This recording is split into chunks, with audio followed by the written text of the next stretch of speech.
Forgive me if I sound nervous. I've never interviewed anyone named Michelle before, so this is kind of a first. I see how you'd be nervous then. Okay, first I gotta ask you, because since we've got 6 riders with our website, and 3 of them are from Missouri, 3 of them are from Nashville.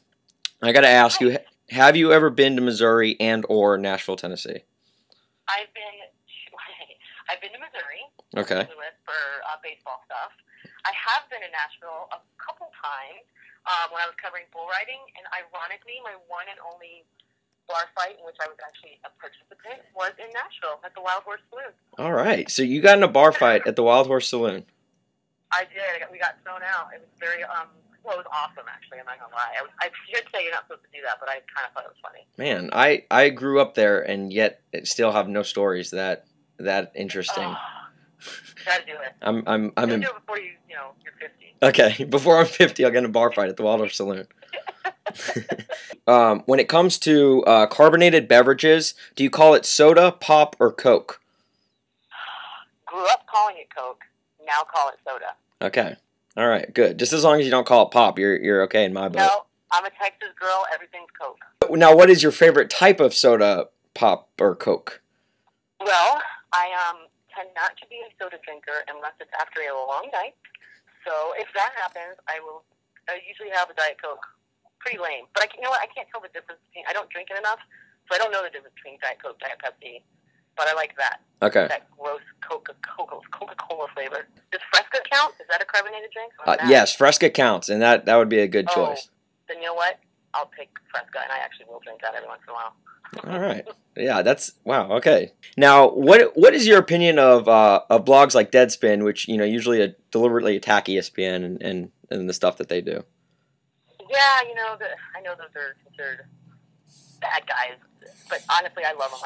I go to those sites daily. For us, just specifically as a group, as a SportsNation group, they've been fairly kind. So it's been kind of fun. I mean, I was reading those things before I got here. It'd be hard to stop now. And I love stuff. I love sports, but I also love all the awesome drama, and those guys cover it. Deadspin, Big Lead, Sports by all those guys. So I like them. Those are must-sees for me every morning.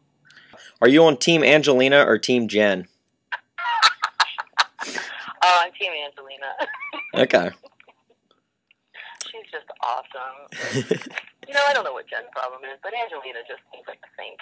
Okay. All right. What athlete / celebrity would you like to interview or meet? Who would I like to interview or meet? Ooh. Oh, wait, athlete or celebrity, or just athlete? Athlete or celebrity. Oh, good God. Let's see. I cannot think of an athlete that I would want to interview right now. I mean, I covered basketball for a while. Kind of talked to all those people at one point or another. I'd like to hang out with Justin Bieber for a few hours. See what's going on. Okay. Which is actually kind of funny, because that was one of my questions later on. Is what are your thoughts on Justin Bieber? I need to give the kid a haircut. Drives me crazy when he keeps flicking it forward on purpose. I think he's going through puberty right now, so the singing thing's a little bit awkward. I don't get it, but as a childhood Joey McIntyre fan, I cannot be too judgmental, because I was one of those 14-year-olds screaming like an idiot over someone who had a girl voice. Was it?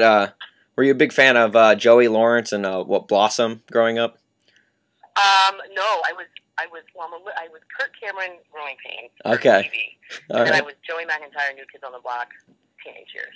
I mean, 100%. Okay. I can respect the Kirk Cameron with the Growing Pains. Yeah, I don't know what happened to him now, but I definitely loved him back in the day. Was it necessarily Kirk Cameron, or was it Alan Thicke that you had the crush on? No, it was Mike Seaver. It was Kirk Cameron. He was like a bad boy and didn't love going to school. And when you're like a nerdy little good girl, that's a dream. I got to ask you about working with Colin every day. Yes. From his radio show and everything, he seems, when he gets a point of view, he seems pretty stubborn and doesn't, when he gets to debating topics, it doesn't seem like you can persuade him very easily. Have you ever gotten him to change his mind on an opinion? No, there's been a couple times when we would play the game. Everyone, I wish I could think of one because it was last week too that he changed it. I think it was something to do with NBA, a team that he went into thinking was awesome, and then we listened to each other's argument. He's like, "Yeah, you know what? I'm going to change my mind." But it's very rare because by the time I see Colin at 1 o'clock, 2 o'clock in the afternoon, he's probably already talked about the topic for 3 hours on his radio show, and he is steadfast. He's decided that's what he thinks. He's already come up with some crazy analogy about it, some bizarre theory, and so forget it. It may not make any sense, and he could be completely wrong. But I got to admire him for not backing down. He's a crazy one. Can you, real quick, just run me through a typical day in the life of Michelle Beadle?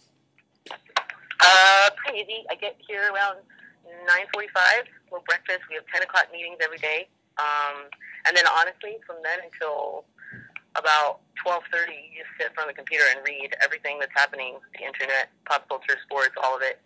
Makeup, hair, which is the fidgety part of the day, and then we head over to the studio about 3 o'clock. We usually pre-tape the game segment just to, make sure everything works and it's good to go, and then 4 o'clock we're live. So the day flies, especially once you hit noon. It's very fun. Like, the group here is a bunch of weirdos, crazy, all very similar in personality, so it's a fun group. I wouldn't choose anybody else. Okay, now, growing up, were you ever referred to as Beetlejuice? Yes. Okay. 100%.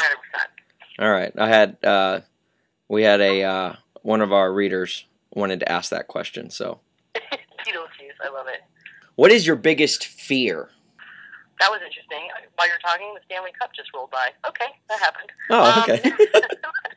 Yeah, so you one of those ESPN moments. So you have one of those boring jobs, I guess. I just was laughing because I was like, "That's the Stanley Cup." Okay. My biggest. Oh, I'm terrified. I hate flying. I know it's generic and everyone hates it, but I have like hyperventilation moments on takeoff. Absolutely hate it, and I love to travel, so it's a bit of a catch-22. But that's my biggest fear: plane crash. Now, yesterday you guys had Miss Cleo on the show. Yes. Growing up, me and a couple of my friends prank called Miss Cleo and everything, and did that whole thing. We were young and stupid. And that's awesome. And you had to pay for it, didn't you? How much did it cost you? Well, we were under 18 when we did it, so I don't know. Somehow we got out of it. But needless to say, our parents were very upset with us, yada yada yada, when they got the bill and everything. Right. Now, Miss Cleo just disappeared, out of pop culture altogether. Nobody knew where she was, and there were rumors that she went to jail. Yeah. Now, do you know the inside to those rumors? None of us, it's funny, none of us asked that. And of course, we all knew about it because you heard back in the day, some fraud, money, something or other. But none of us asked. I think we were all, well, I'll tell you what, when you meet her, she's a very tall woman. So she kind of enters a room and she's so very overpoweringly island sweet and nice. You almost don't want to bring the whole moment down. But yeah, my friends were all texting me and tweeting me yesterday about that. They're like, "Isn't she in prison? How did you guys get her?" So not in prison anymore. I think you should have just asked her live on the air, because then she kind of would have had to answer. I mean, I know they had. It's like a Rosie O'Donnell grill session. Right. Tom Selleck stage. Okay, now I've just got one final question. Yeah. Now, Michelle, I've enjoyed talking to you. I'm not gonna lie. Uh-oh. I gotta ask you, do you have a thing for bloggers? Because if so, let me finish. I know of 4.5 bloggers that I could set you up with. Just saying. Wait, what's the half? Well, one of our writers is currently dating a girl, but he said he would leave her for you. Oh wow, that makes him a jerk. So I don't want him. Okay, all right. Yeah, I love bloggers, unless they're mean. Hey, I like bloggers that pick on Tom Brady and make fun of the Yankees. Then I'm all in. Okay, what about blogs that pick on Tiger Woods and Lane Kiffin? Oh, definitely Lane Kiffin, and it depends on how they pick on Tiger Woods, because now there's certain news that are funnier than others. But yes, but you can't be all up on Phil Mickelson and think he's the greatest. That can't be the alternative. All right, well, thank you so much, Michelle. I really appreciate you taking time out to talk to us and everything.